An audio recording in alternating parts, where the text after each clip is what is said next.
Jadi apabila dulu saya mula belajar dan saya mula memahami sedikit-sedikit dalam Al-Quran itu, ya, mula terbuka suatu pikiran, ya, mula mendapat suatu pikiran daripada Tuhan. Saya percaya itu datang dari Tuhan, ya, karena kami orang Melayu ada 5 kali sembahyang dari pagi sampai malam, subuh, zuhur, asar, maghrib, isya. Dalam 5 kali sembahyang bacaannya sama saja.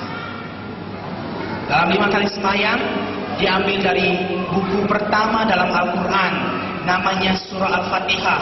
Malam hari ini kalau tak kenal Quran saya ada bawa. Ya, memang tak tahu baca, saya bacakan nanti. Ya, jadi diambil dari buku pertama dalam Al-Quran. Itu namanya surah Al-Fatihah. Al-Fatihah bermaksud pembukaan.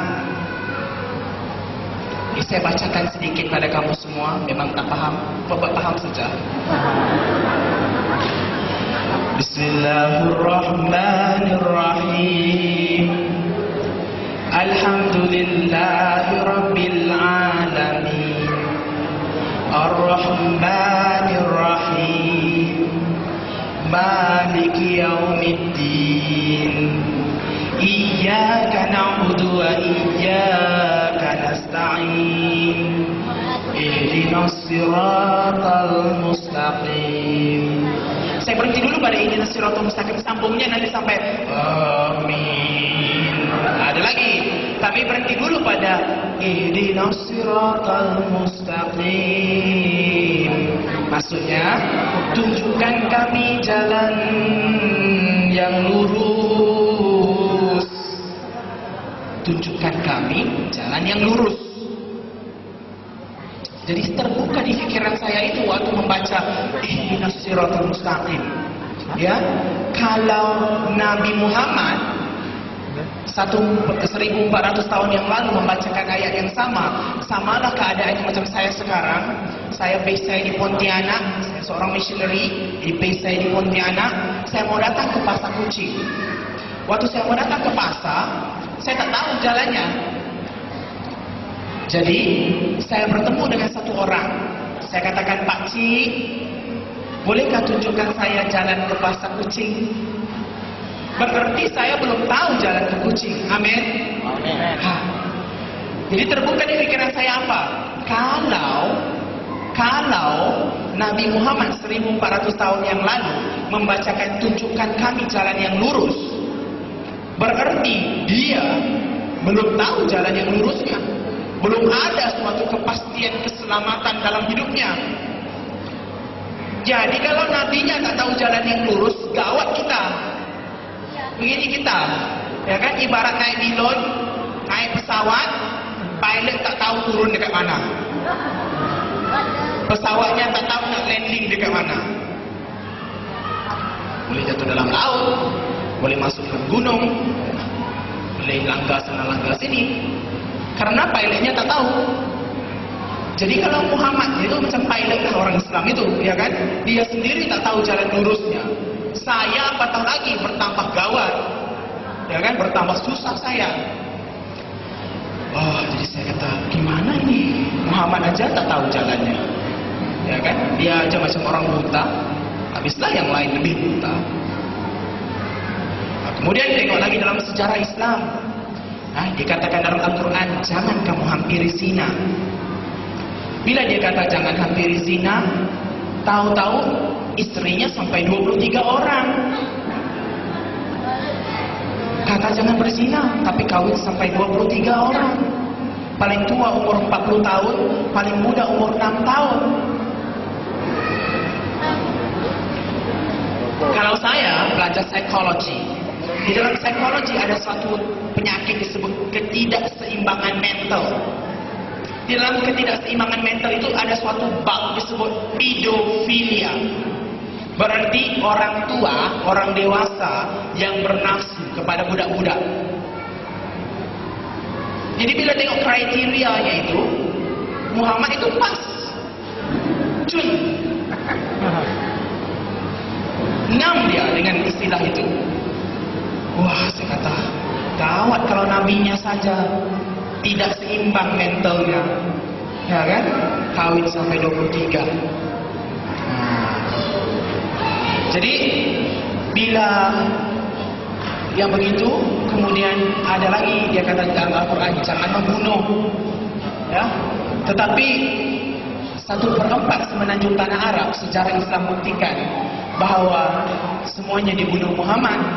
Diletakkan pedang di sini waktu perluasan jajahan Islam, katanya fasling taslam, kamu jadi Islam, kamu selamat katanya. Kalau tak selamat, kalau kata tidak, potong, KO terus, habis. Sejarah membuktikan nabinya saja membunuh orang. Kata jangan membunuh. Ada pula dalam Al-Quran bunuh suci, jihad. Bunuh satu orang Kristen dapat 7 perempuan di surga. Inilah mereka punya ajaran. Kemudian kami percaya lagi dalam malaikat, angel, kami percaya. Tetapi malaikat dalam Islam itu takut anjing. Sebab itu orang Melayu tak boleh beranjing. Nanti kalau malaikatnya bawa berkat terbang turun dari surga, mau masuk ke pintu rumah, tiba-tiba anjingnya tercicik berkatnya, lari malaikatnya. Jadi tak boleh beranjing. Dan seterusnya malaikatnya itu Rabu malam, ya, malam-malam tak nampak. Jadi 7 hari sebelum hari raya semua orang Islam, orang Melayu pasang pelita, ya, malam 7 liko. Karena dia kata malam itu adalah malam turun berkat. Di semua pasang pelita. Kalau tidak, tak ada lampu itu, malaikat salah mendarat nanti. Jadi berkat tak sampai, malaikatnya terlanggar tiang elektrik lah, konon-konon itu. Dia tak sampai berkatnya. Jadi banyak sangat yang pelik-pelik, yang aneh-aneh, ya, yang bodoh-bodoh, ya, yang diajar oleh orang-orang itu. Jadi bagaimana? Kemudian ada lagi dalam Islam lahir kembali, lahir baru.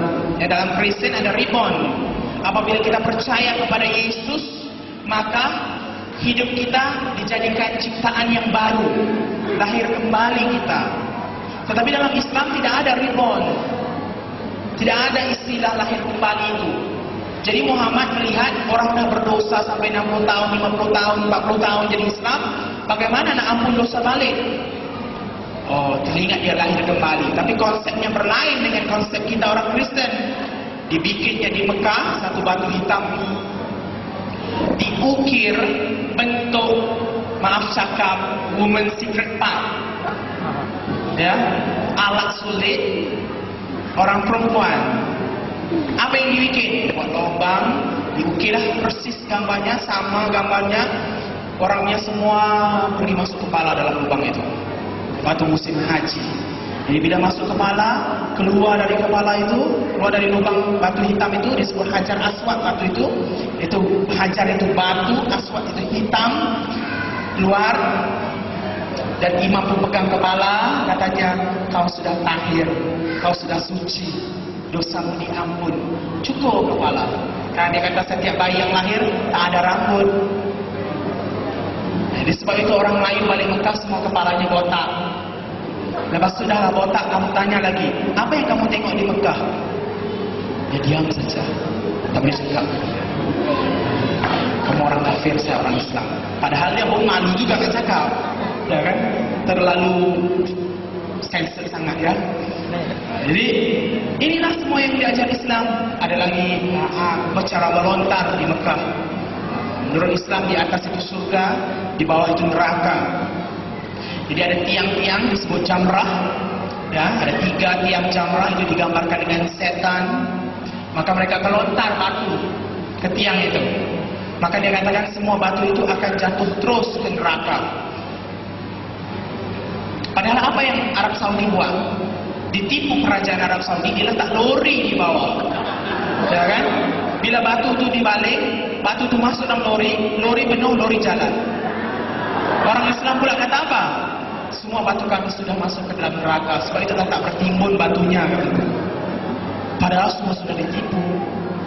Nah inilah, ya, taktik politik, penipuan, ajaran-ajaran yang pelik-pelik dalam Islam. Kemudian Islam lagi percaya kepada jin. jin sampai 1